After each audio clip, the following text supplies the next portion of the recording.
del sermón es: huir no es siempre de cobardes. Y a la luz de la palabra de Dios vamos a ver dos verdades que encierra el fragmento bíblico que hemos leído. En primero es una orden, no un consejo. Y el segundo, tu cuerpo no te pertenece. Así que, amados hermanos, empecemos viendo entonces, es una orden, no un consejo. ¿Han escuchado alguna vez que alguien diga, más vale que digan aquí corrió que aquí murió? Precisamente es lo que el apóstol Pablo le dice a la iglesia. Huyan del pecado sexual. Ningún otro pecado afecta tanto al cuerpo como este, porque la inmoralidad sexual es un pecado contra el propio cuerpo. El correr en muchas circunstancias y situaciones diarias de nuestra vida podría estar demostrando cobardía, falta de carácter para enfrentar las luchas, y hasta podría decirse que somos débiles, faltos de valor, miedosos, temerosos, encogidos. Y algunas veces he escuchado el término achicharrados. Pero esto no aplica en todos los casos, y específicamente en el plano sexual, el cual es mejor huir que quedarse. En el primer libro de la palabra de Dios, en Génesis 34, de los versículos 7 a los versículos 20, tenemos la narrativa bíblica de un joven que huyó de la inmoralidad sexual al negarse a acostarse con la esposa de su jefe. Todos nosotros conocemos esta historia y saben de quién estoy hablando. Estoy hablando de José. En el versículo 9, en el último párrafo, José expresa lo siguiente: nadie aquí tiene más autoridad que yo. Él no me ha negado nada, con excepción de usted, porque es su esposa. ¿Cómo podría yo cometer semejante maldad? Sería un pecado contra Dios. Fíjese que José no dijo sería un pecado contra Potifar.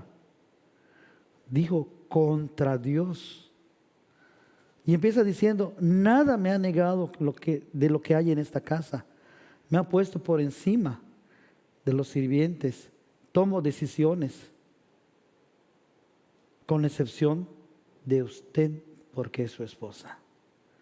Tenemos aquí el ejemplo de un joven que huyó de la inmoralidad sexual antes de que Pablo escribiera la carta. En contraste, tenemos otra historia que todos conocemos en el segundo libro de Samuel, en el capítulo 11, en la que se nos narra del pecado del rey David con la esposa de Urías, es decir, Betsabé. Muchas hermanas le dicen a su esposo, ¿por qué no eres como David? Ya que él tuvo un corazón conforme a Dios. Ay, pero hermanas, recuerden que tuvo que pasar por el pecado de adulterio. ¿Estás dispuesta a que tu David tenga su Betsabé?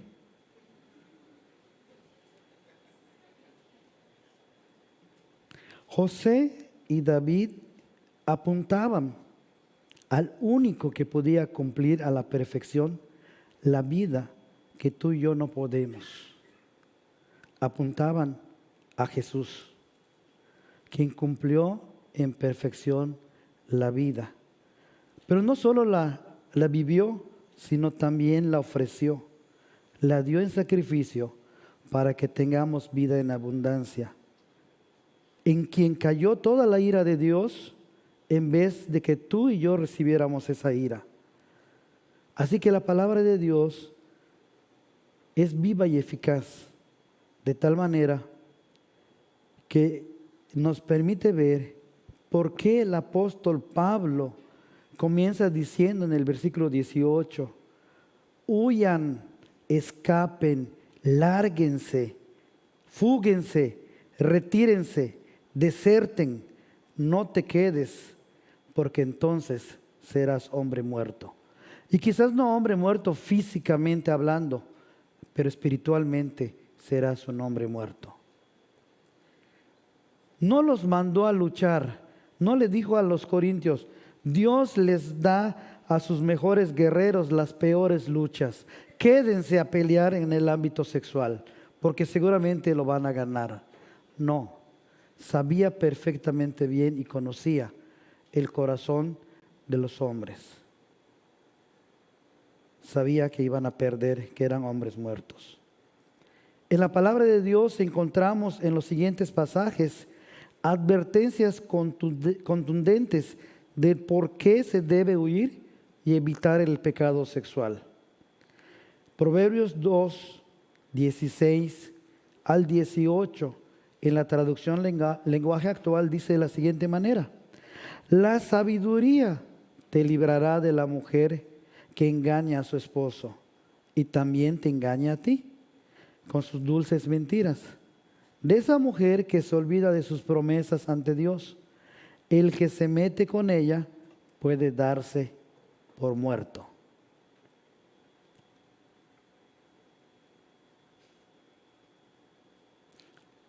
En el libro de Proverbios se utiliza la palabra la sabiduría. Y tú y yo conocemos quién es la fuente de la sabiduría o quién es la sabiduría misma. Es Jesús, Jesucristo. Estamos viendo la serie titulada La sabiduría engañosa. Y esa sabiduría engañosa es la que hoy está permeando en el mundo. Y algunas veces dentro de las mismas iglesias. Y tenemos que volver a la palabra de Dios, que es viva y eficaz y que es la que nos da la sabiduría perfecta y nos lleva a comprender lo que Dios tiene para nosotros. Proverbios 5, del 3 al 15, dice de la siguiente manera: la mujer infiel te engaña con palabras suaves y dulces, que al fin de cuentas resultan más amargas que la hiel y más peligrosas que una espada. Quien se enreda con ella va derecho a la tumba. A ella no le importa lo que digan de su conducta. Lleva una vida sin control, pero no lo reconoce. Querido jovencito, escúchame. No desprecies mis consejos.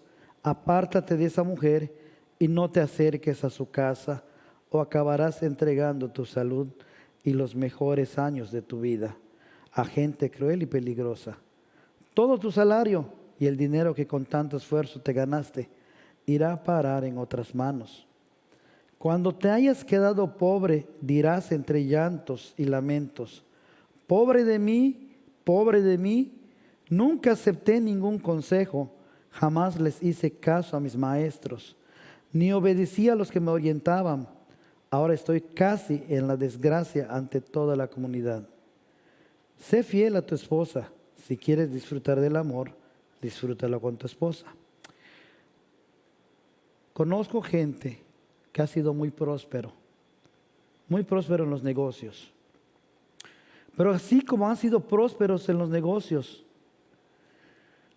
pareciera que están siendo retratados en esta porción de la palabra bíblica, de la palabra de Dios, en la palabra de la Biblia, porque terminan en desgracia ante toda la comunidad.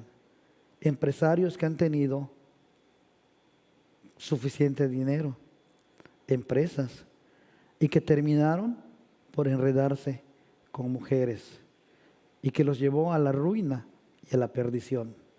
Y hoy son una desgracia ante la comunidad. Así se ven, pero ellos no creo que se perciban de esa manera, porque pueden estar justificando sus actos porque no conocen la palabra de Dios. Proverbios 6, del 34 al 32, dice de la siguiente manera: te cuidarán de la mujer infiel que con palabras dulces te convence. No pienses en esa malvada, no te dejes engañar por su hermosura, ni te dejes cautivar por su mirada. Por una prostituta puedes perder la comida, pero por la mujer de otro puedes perder la vida. Si te echas brasas en el pecho, te quemarás la ropa. Si caminas sobre brasas, te quemarás los pies. Si te enredas con la esposa de otro, no quedarás sin castigo. No se ve mal que un ladrón robe para calmar su hambre, aunque si lo sorprenden robando, deberá devolver 7 veces el valor de lo robado. A veces tiene que pagar con todas sus posesiones. Pero el que se enreda con la mujer de otro comete la peor estupidez. Busca golpes, encuentra venganzas y acaba perdiendo la vida. No hay peor enemigo que un esposo engañado.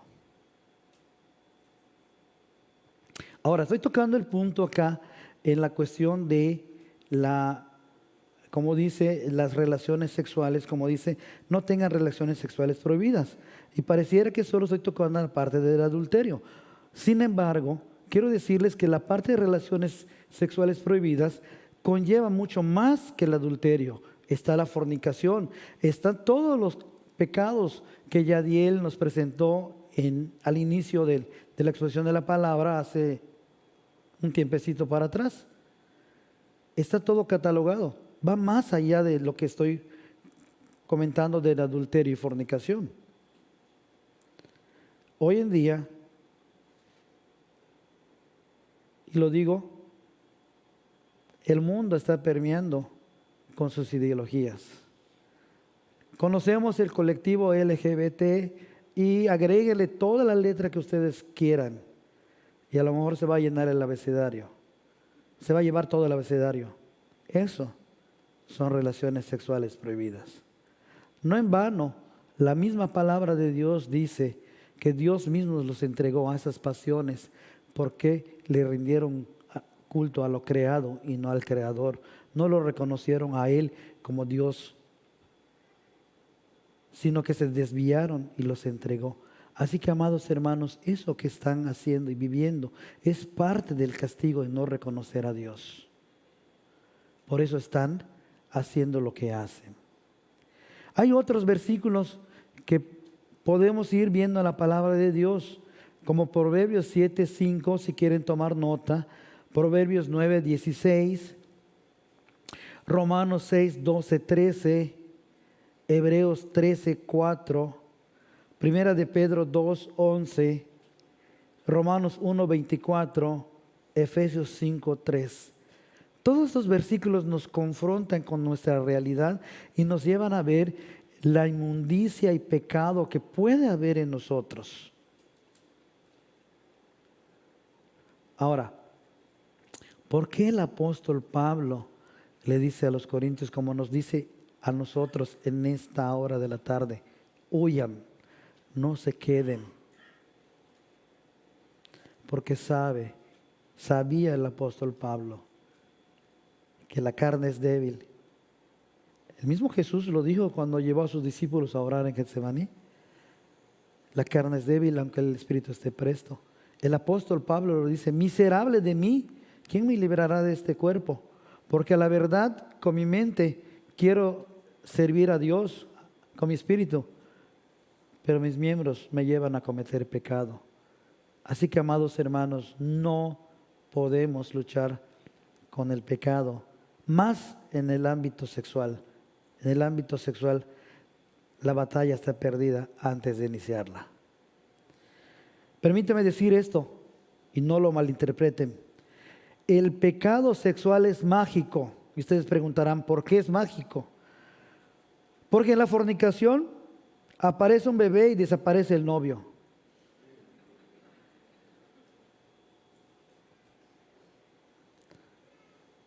Con el bebé llegan las obligaciones y desaparecen los privilegios en casa.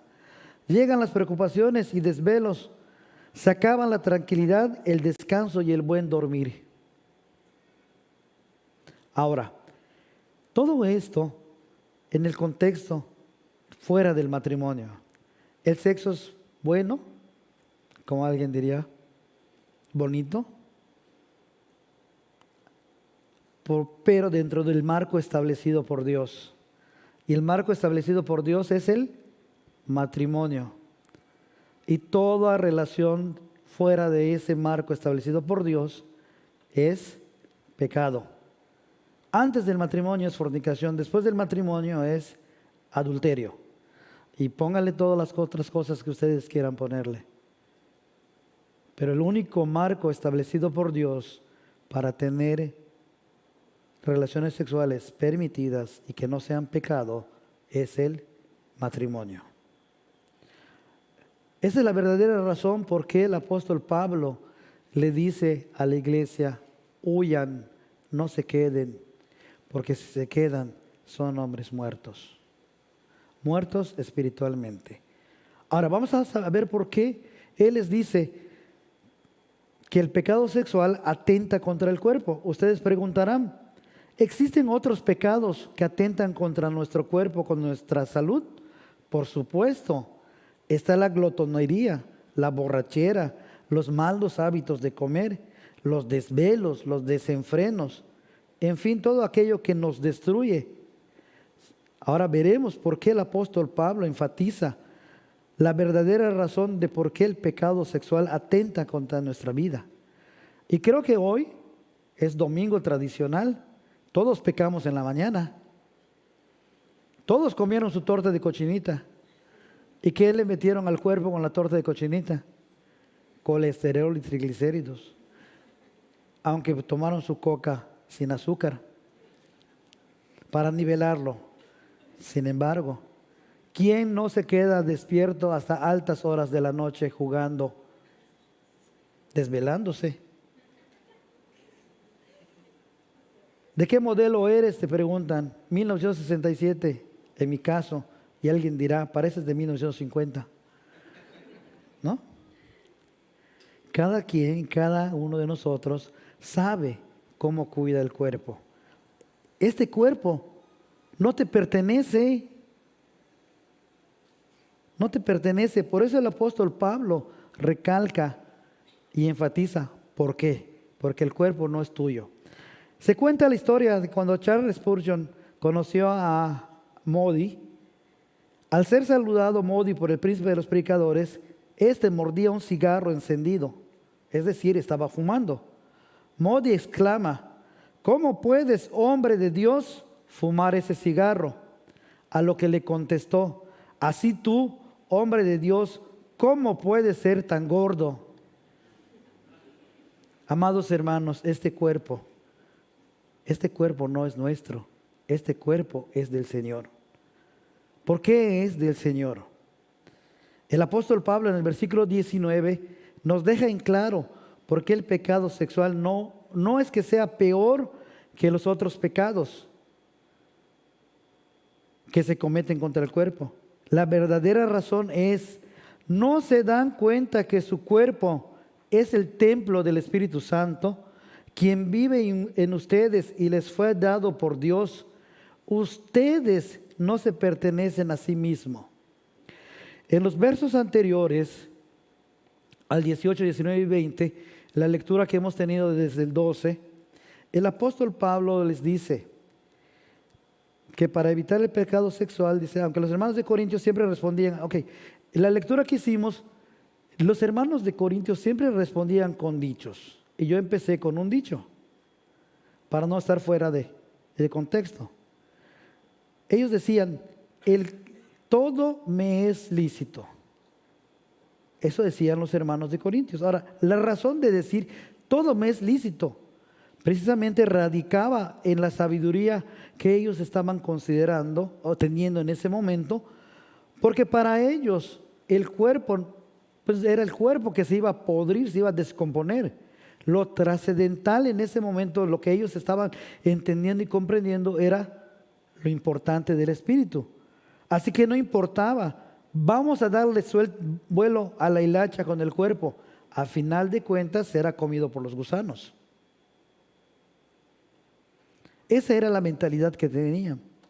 Y el apóstol Pablo les dice que no. El apóstol Pablo en los versículos 13 al 17 les dice que cuando alguien viene en el Señor, se hace uno. Así como en el Génesis, Dios mismo dijo que el hombre deja a su padre y a su madre y se unen a su mujer para formar un solo cuerpo. Amado hermano, tú eres parte del cuerpo de Cristo. Entonces no puedes estar uniéndolo, como dice el apóstol Pablo, con prostitutas o teniendo relaciones sexuales prohibidas.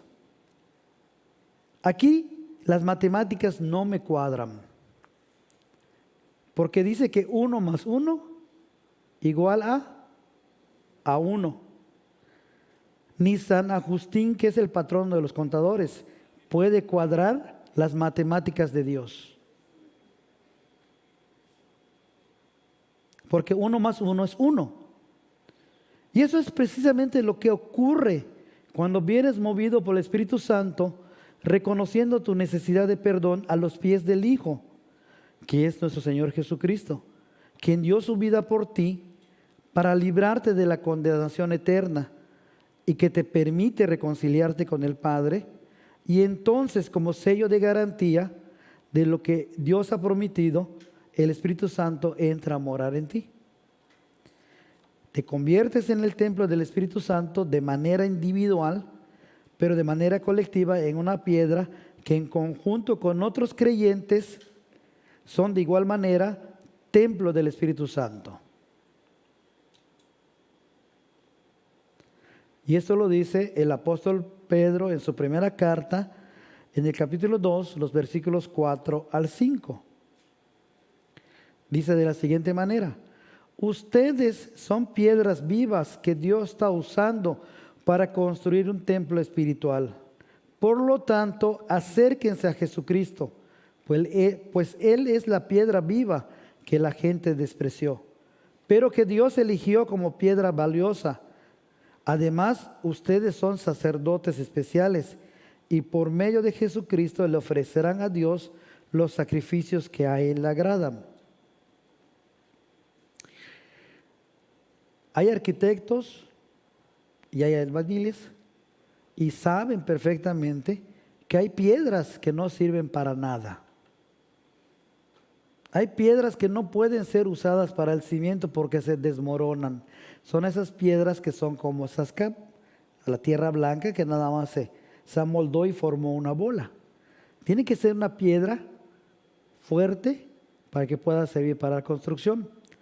Luego entonces, quiera Dios que todos seamos piedras útiles para construir, no seamos esas piedras desechadas que no sirven para nada.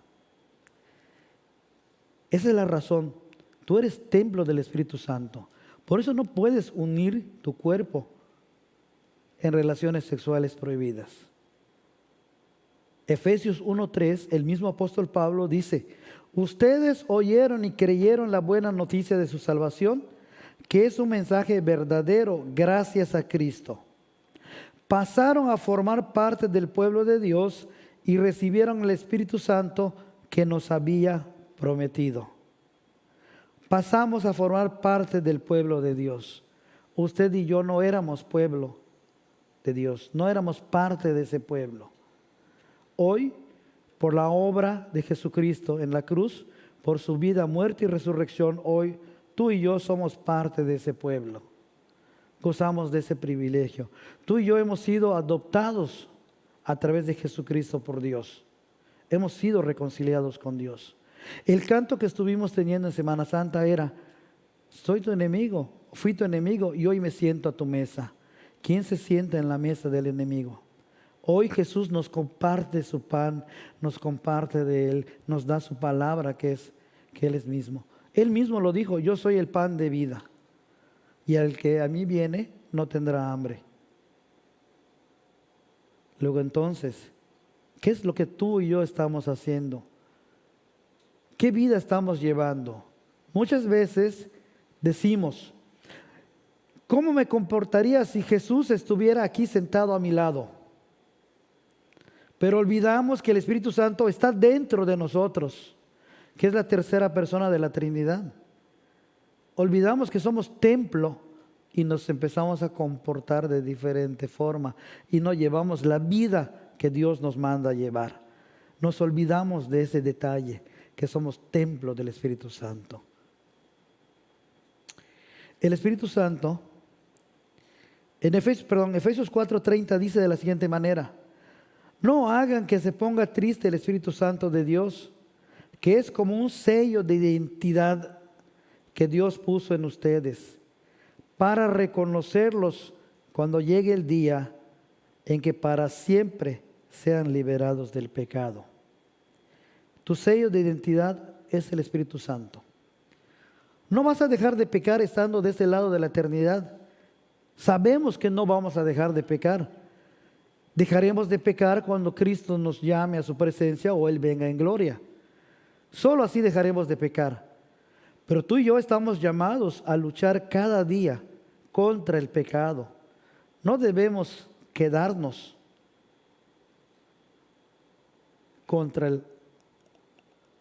en el ámbito sexual. No podemos luchar porque la batalla está perdida antes de iniciarla. El Espíritu Santo, es decir, la tercera persona de la Trinidad, está presente en tu vida. Está presente en este lugar. Jesús mismo lo dijo antes de regresar en gloria a su Padre y sentarse a su diestra, donde vendrá en su segunda venida. Pero déjame decirte que en su segunda venida Él no vendrá como el Salvador, sino Él vendrá como un juez implacable, en la que todos tenemos que comparecer ante ese juez. En el Evangelio de Juan, del capítulo 16, de los versículos 8 al 13, dice de la siguiente manera: cuando el Espíritu venga, hará que los de este mundo se den cuenta de que no creer en mí es pecado. También les hará ver que yo no he hecho nada malo y que soy inocente finalmente. El Espíritu mostrará que Dios ya ha juzgado al que gobierna este mundo y que lo castigará. Yo, por mi parte, regreso a mi Padre y ustedes ya no me verán. Tengo mucho que decirles, pero ahora no podrían entenderlo. Cuando venga el Espíritu Santo, Él les dirá lo que es la verdad y los guiará para que siempre vivan en la verdad. Él no hablará por su propia cuenta, sino que les dirá lo que oiga de Dios el Padre y les enseñará lo que está por suceder. Tu cuerpo no te pertenece.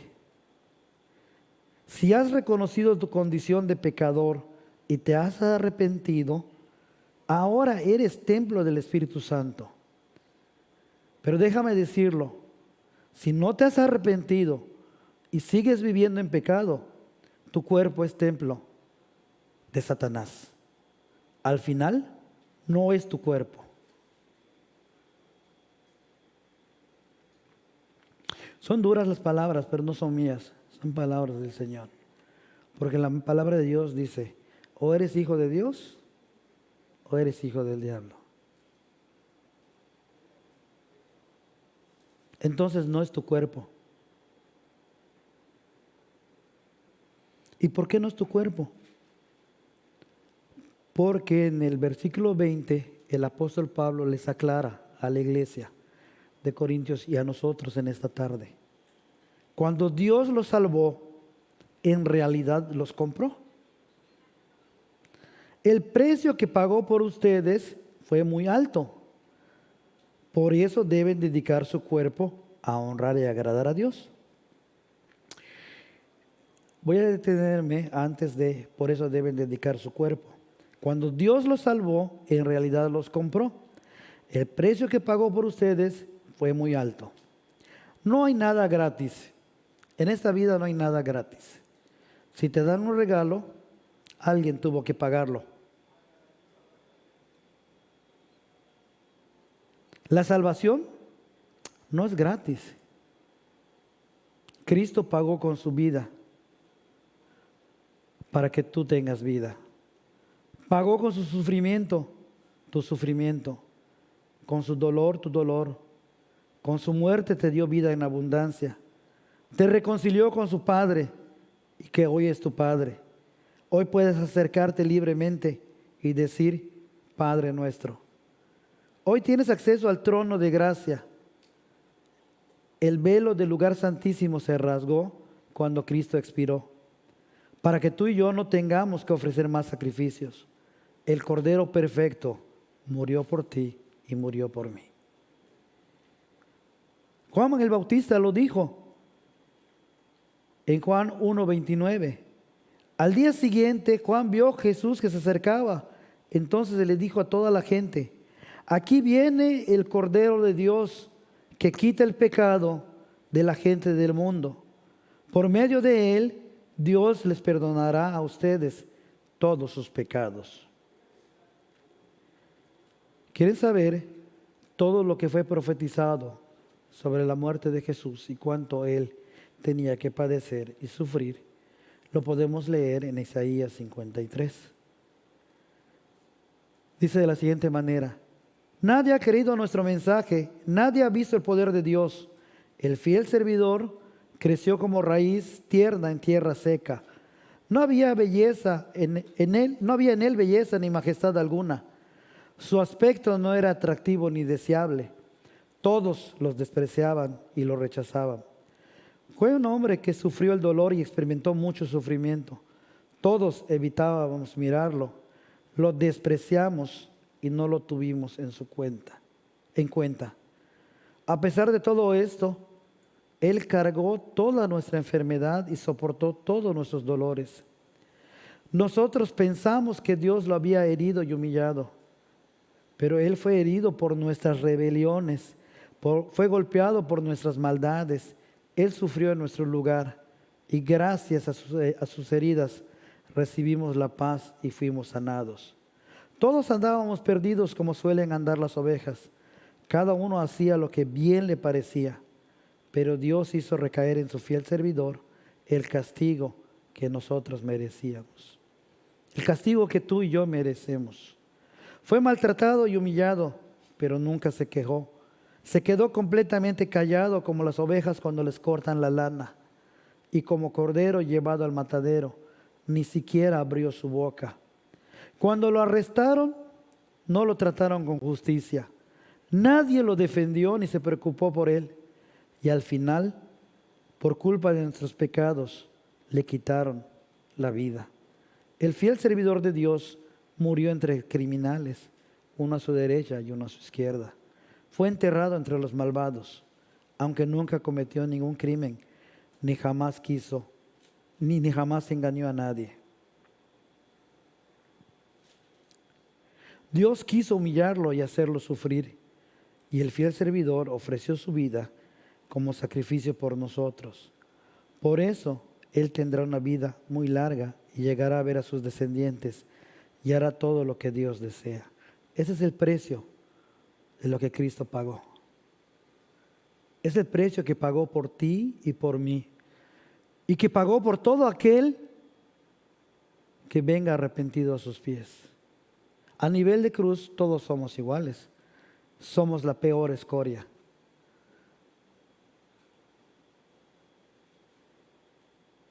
Pero que a través de Jesucristo tenemos salvación. Hebreos 7, 25, 28 dice: Jesús puede salvar para siempre a los que por medio de él quieren ser amigos de Dios, pues vive eternamente y siempre está pidiendo a Dios por ellos. Tenemos a la diestra de Dios alguien que intercede por ti, alguien que intercede por nosotros, alguien que intercede por ti y por mí, a Jesucristo, el abogado. Jesús es el jefe de sacerdotes que necesitábamos, pues Él es santo, en Él no hay maldad y nunca ha pecado. Dios lo apartó de los pecadores, lo hizo subir al cielo y lo puso en el lugar más importante de todos. Jesús no es como los otros sacerdotes, que todos los días tienen que matar animales para ofrecérselo a Dios y pedirle perdón por sus propios pecados. Y luego tienen que hacer lo mismo por los pecados del pueblo. Por el contrario, cuando Jesús murió por nuestros pecados, ofreció su vida una sola vez y para siempre. A los sacerdotes puestos por la ley de Moisés les resulta difícil obedecer a Dios en todo. Pero después de darnos su ley, Dios juró que nos daría como jefe de sacerdotes a su Hijo, a quien Él hizo perfecto para siempre. El Cordero perfecto fue sacrificado. Aquel que vivió la vida que tú no puedes vivir. Obedeció a su padre hasta el final. Ya no necesita el sacerdote matar a un cordero y luego por los pecados propios y luego matar otro por los pecados del pueblo. Tenemos al Cordero perfecto, Jesucristo. Esa es la razón, porque fuiste comprado a un precio muy alto. Considera entonces cómo debes vivir tu vida de santidad. Quiero terminar esta parte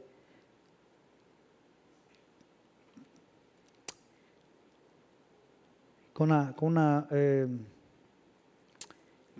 un ejemplo. Hay un animalito que se llama armiño y él nos puede dar una gran lección a través de la forma en que vive.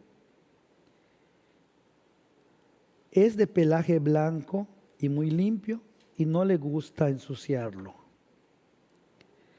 Lamentablemente hay muchos cazadores que van a matarlo porque su pelaje vale miles de dólares y euros. Esos abrigos. Ahora, lo más impactante de todo esto es la manera que estas personas lo usan para lograr su cometido. Este animalito es muy rápido, así que se les hace complicado tomarlo en sus manos, así como así. Es un animalito que podría decir que es como un roedor, un poquito más grande que el roedor, y se escabulle muy rápido. Así que no pueden tomarlo con la mano, pero su pelaje, que es muy blanco, es muy caro. Así que los cazadores esperan que el animalito salga de su madriguera. Y lo que hacen es que colocan lodo y brea alrededor de la madriguera. Cuando los animalitos, estos armiños, ven a los cazadores, directamente, por intuición, lo que hacen es irse a su madriguera para esconderse. Pero cuando llegan, se dan cuenta de que ésta está cubierta con sustancias o cosas que pueden ensuciar su pelaje. Por lo que el animalito tiene dos opciones únicamente. Entra y se ensucia o decide no ensuciarse, pero morir. ¿Cuál es la decisión que ustedes creen que toma el animalito? La segunda, muere pero no se ensucia. ¿Qué significa entonces esto? Que él prefiere morir para mantenerse limpio y puro antes de manchar sus cabellos. Entonces tú tienes que huir. Yo tengo que huir del pecado sexual porque no me puedo manchar. Nosotros no podemos ser como el animalito. En Jesús y con Jesús sí podemos. Podemos luchar cada día. El precio de nuestra salvación es la vida de un inocente por un culpable. Es decir, culpable yo, culpable tú, Jesucristo inocente. Entonces no debes quedarte a luchar contra el pecado sexual. Debes huir de ese pecado y correr a los brazos de Jesús, en quien encontrarás pronto consuelo y ayuda para poder sobrellevar cualquier circunstancia que hoy estés pasando. Hoy es el día de salvación. Que el Señor te abrace y te conforte si estás haciendo las cosas de manera correcta. Pero que también te confronte con tu diario vivir si no estás llevando de la vida de santidad y la vida que Él espera que lleves. Entonces, como dice el último párrafo del versículo 20, que cada día de nuestra vida entonces sea para honrar y agradar a Dios. Dios siga guardándonos hasta que Jesucristo vuelva en gloria. Mientras tanto, que el Espíritu Santo siga haciendo la obra en nosotros. Vamos a orar, amados hermanos.